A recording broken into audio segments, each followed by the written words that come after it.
নমস্কার বন্ধুরা। তো আজকে একটা রান্না করব। রান্নাটা হলো কচুর শাক, শোলা কচুর শাক। একটা বড় শোলা কচু ছিল, তো ওটাকে কেটে ভালো করে ধুয়ে তারপরে সেদ্ধ করে নেওয়া হয়েছে নুন দিয়ে আর একটু ভিনেগার দিয়ে। গলা ধরবে না তাও। আর এই যে ছোলাটাও সাথে সেদ্ধ করে নেওয়া হয়েছে, ছোলাও পুরা সেদ্ধ হয়ে গেছে।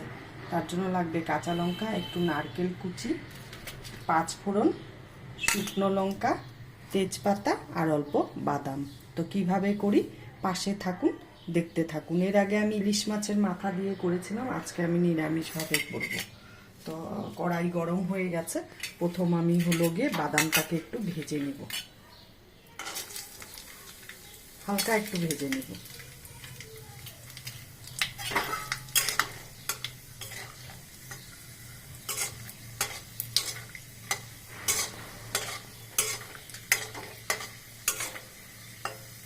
হয়ে গেছে বাদাম ভাজা, আমি এখন উঠিয়ে নিলাম। কড়াইটা দেখে মনে হচ্ছে নোংরা নোংরা, নোংরা না কিন্তু কড়াইটা হলো গিয়ে ভাজা ভেজেছিলাম, তো তেল ছিল, ওই তেলেই আমি রান্নাটা করছি। এখন ফোড়নে দিব শুকনো লঙ্কা, 2টো শুকনো লঙ্কা দিব। কচুর শাক না একটু ঝাল ঝাল মিষ্টি মিষ্টি নুন নুন হবে, আর গন্ধরাজ লেবু দিয়ে মেখে খেতে দারুণ লাগে।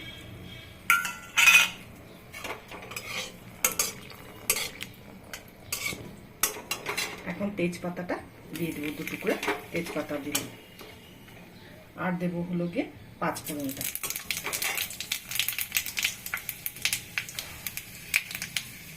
নারকেল অপশনাল, আপনারা দিলেও ঠিক আছে, না দিলেও ঠিক আছে, বাড়িতে সবসময় অ্যাভেলেবেল থাকে না।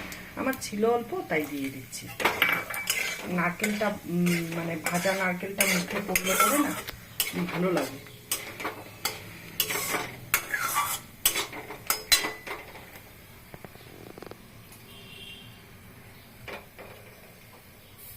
এখন এই অবস্থায় আমি কচুর শাকটা তেলে ছেড়ে দিব।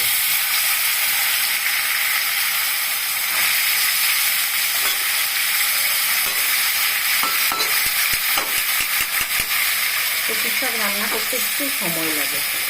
কচুর শাকটা সেদ্ধ করা থাকলেও জল টিপে নিলে জল বেরোয়। তো এখন আমি একটু নুন হলুদটা একটু পরে দিব, জাস্ট একটু এখন নাড়াচাড়া করে ঢেকে দিব। জলটা সেদ্ধও হয়ে যাবে, সেদ্ধ তো হয়েই গেছে, মানে এই যে আমি সাদা কচুর অংশটাও দিয়েছি, আমার ভালো লাগে।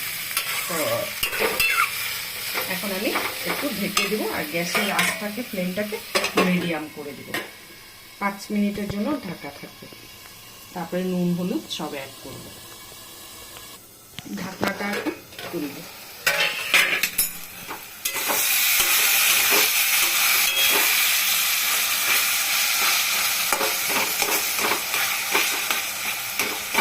একটু খুন্তির পিছন সেটা দিয়ে এরকম করে একটু থেতো করে দিতে লাগে।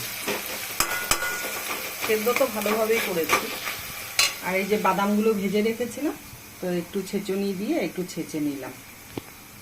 এখন দেব নুন, পরিমাণ মতন, যার যার বাড়ির স্বাদ অনুসারে নুন ঝাল দিবেন। 1 চামচ দিয়েছি, 1.5 চামচের একটু বেশি দিলাম। এখন দেব হলুদ,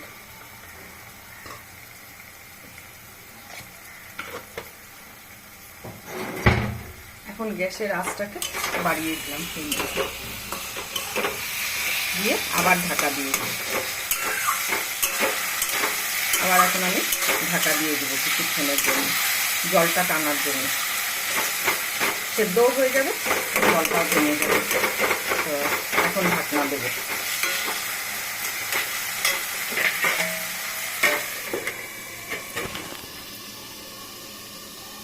মিডিয়াম ফ্লেমে রেখে দেবো গ্যাসের আঁচটাকে।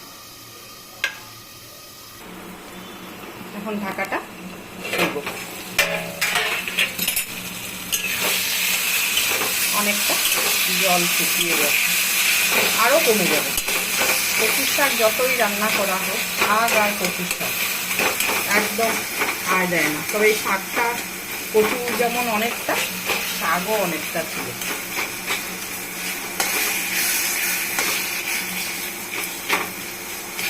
এখন আর ঢাকা দেব না, এখন এইভাবে আঁচ বাড়িয়ে দিয়ে করব। এখন এই অবস্থায় আমি বাদামটা দিয়ে দেব।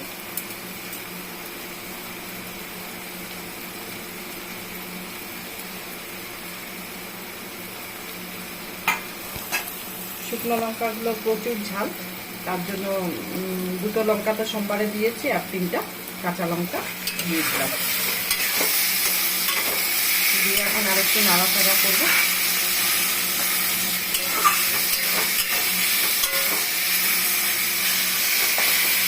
দিয়ে আরেকটু ভাজা ভাজা হবে। এখন আমি 1 চামচ চিনি দিচ্ছি, আর একটু দিচ্ছি।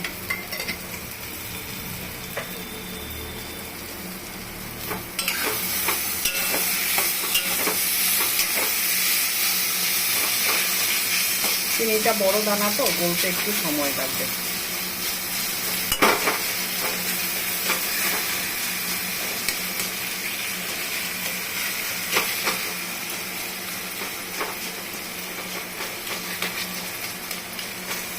আর মিনিট 5 মতন লাগবে হতে।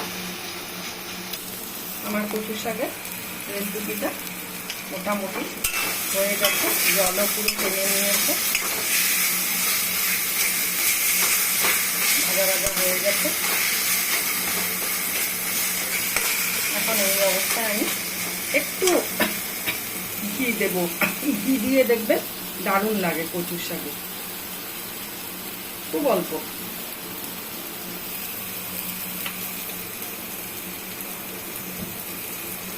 দিয়ে এখন একটু নাড়াচাড়া করবো।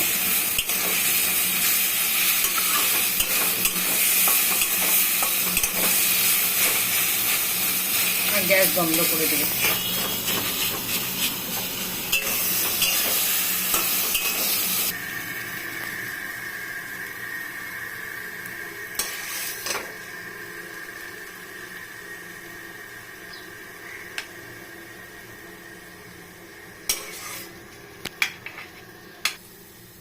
এই যে আমার কচুর শাক নিরামিষভাবে হয়ে গেছে।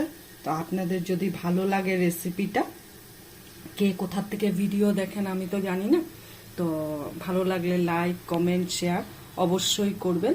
আর পাশে দেওয়া নোটিফিকেশানের বেলটা অল করে রাখলে সবসময় আমার ভিডিওগুলি আপনাদের নোটিফিকেশান চলে যাবে। তো পাশে দেওয়া বেল আইকনটা প্রেস করবেন। তো ভিডিওটা কেমন লাগলো অবশ্যই অবশ্যই কমেন্ট করে বলবেন। আর নিত্য নতুন ভিডিও দেখার জন্য আপনারা আমাকে পাশে থাকবেন, আমার পাশে থাকবেন, তাহলে আমি চেষ্টা করব নিত্য নতুন ভিডিও নিয়ে আসার জন্য। তো আজকের জন্য রাখছি, টাটা।